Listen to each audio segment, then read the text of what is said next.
He kōna ipurangi tēnei nā te reo irirangi o Aotearoa. Paihia is a small town with a big history. It's a 2-minute drive from Waitangi, where thousands of people travel each year to commemorate the signing of the Treaty of Waitangi. It's a sunny part of the country too, and tourists won't be bored. Last year, 90 cruise ships visited the Bay of Islands.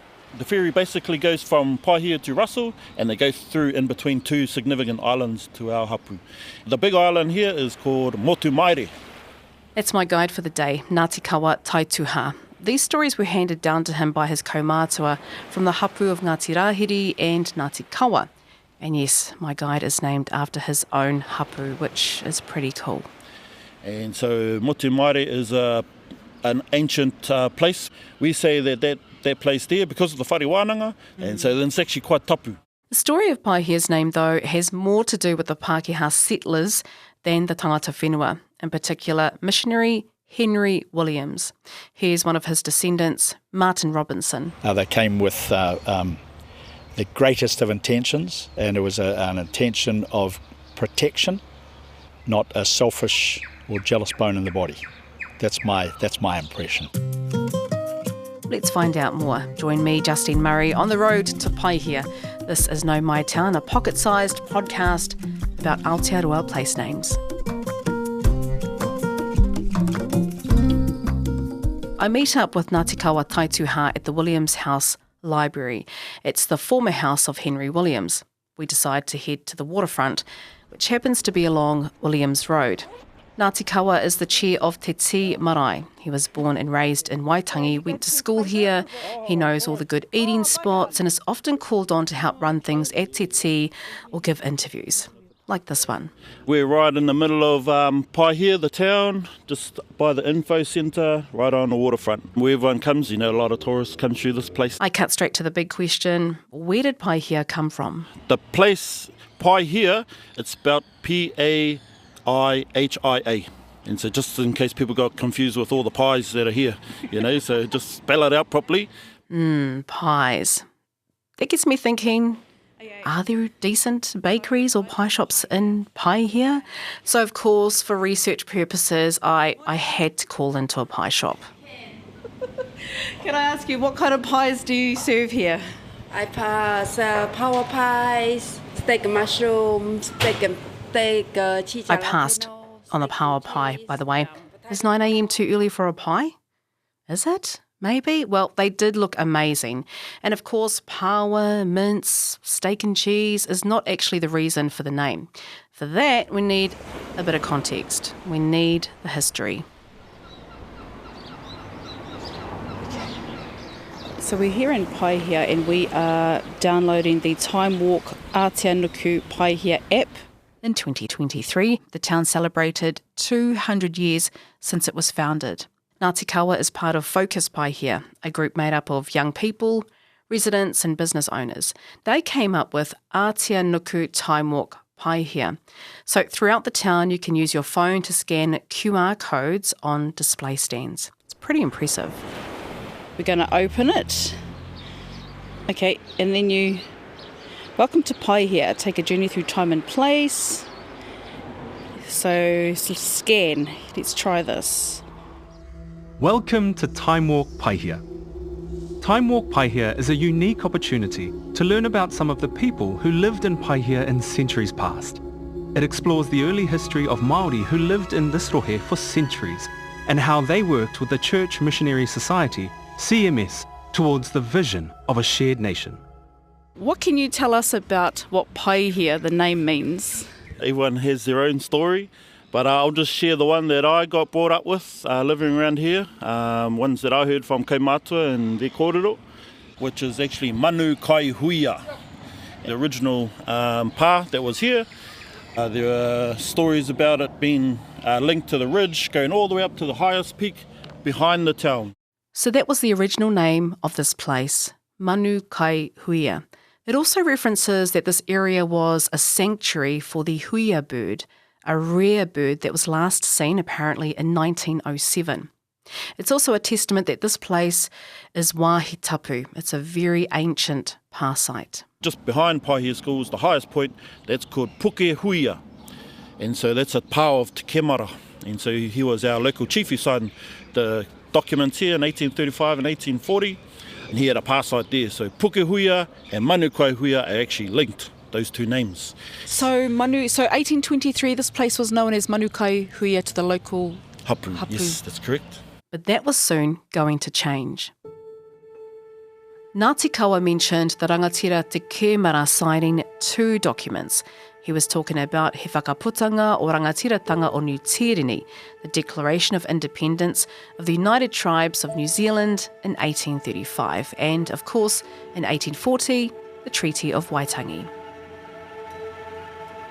But by the time these were being negotiated, missionaries had already been in the Bay of Islands a generation. Reverend Samuel Marsden had been invited to set up his first mission by the rangatira Ruatara, and he arrived from Sydney in 1814, just in time for his famous Christmas Day service at Rangihaua Bay, north of Paihia, or what was then called Manukai Huia. It was another 9 years before Marsden would establish a mission at Manukai Huia, and it was the arrival of Henry Williams, his wife Marianne, and their 3 children in August of 1823 that sparked the change of name.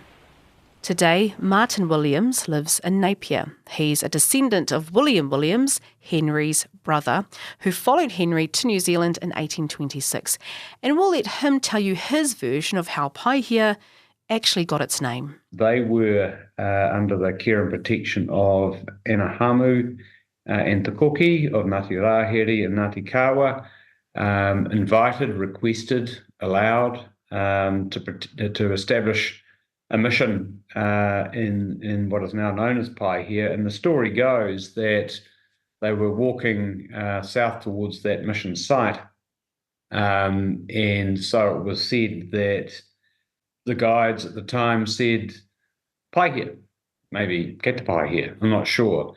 In other words, good here. Yeah, you heard right. Paihia sounds like a te reo word, but it's actually a bit of Māori and English combined. It's Paihia, or good here. But just who said that? Well, Martin says it could have been William's guides, that's Māori from the region, maybe from Ngāti Kawa or Ngāti Rāhere, we just don't know. But others say it was Henry Williams himself, which is possible given he knew some te reo Māori at the time. And Pai, P-A-I, is an easy word to say. Here's Martin Robinson again, who lives in Kirikiri and is a descendant of Henry Williams. He reckons it was probably Henry. Yeah, that's the story, yeah. So whether it would have been Samuel Marsden and Henry, chugging past, or whether they were rowing past or sailing past, I don't know. And whether they said it when they came ashore or what, I don't know. Yes, we are talking a few decades and decades ago. It was about 200 years ago.